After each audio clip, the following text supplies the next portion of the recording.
Hey guys, so I wanted to briefly talk about my Warcries Berserker using Debeon's Dirge.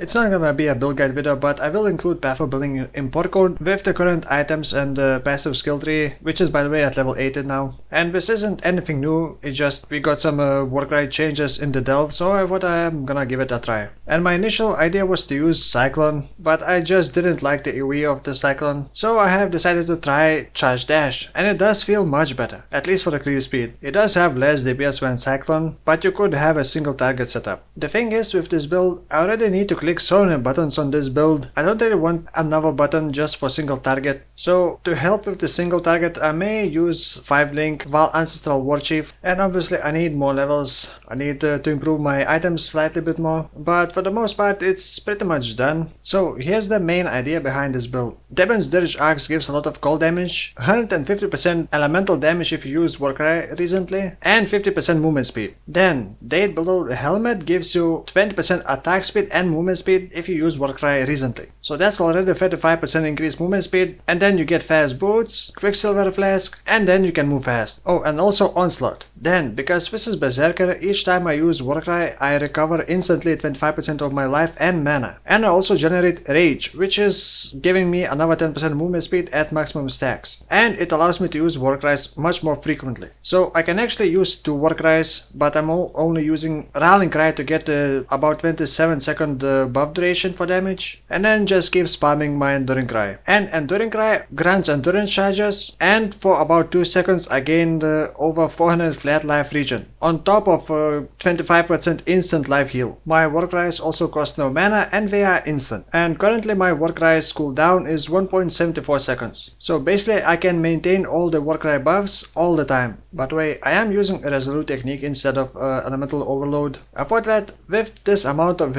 attacks per second, I wouldn't reliably trigger Elemental Overload, and I don't really want to use Orb of Storm's shenanigans, so just simpler to go with Resolute technique. And from the passive skill tree, I did grab the Spiritual Aid and Spiritual Command Minion nodes, simply because they do give a lot of damage. And I do have Cold Steel inside here. We'll be getting a couple more damage nodes and a bit more life, most likely Unwavering Stance as well, to avoid being stunned. Also need to do Uberlab. Oh, and I'm currently running Blasphemy with Enfeeble, because every time I played Berserker in the past it felt just so squishy. But if I get enough life and I don't feel that squishy, I will most likely swap Enfeeble with Frostbite. Oh, talking about Enfeeble, I do have Helmet Enchantment for Enfeeble effect, which is probably currently helping quite a lot. And for Damaging Flask I'm only using Azir's Promise currently. But with proper optimization I think my Charge Dash could probably reach about 300,000 DPS against standard bosses, which is probably not gonna be enough for endgame like Shaper, but with proper single target setup it could be. But then again, I don't really care about Shaper in this league, I just want to do a lot of delving. So in the next couple days I will be finishing this build, and I will do a full build guide video later on. So for now, thank you for watching and see you soon.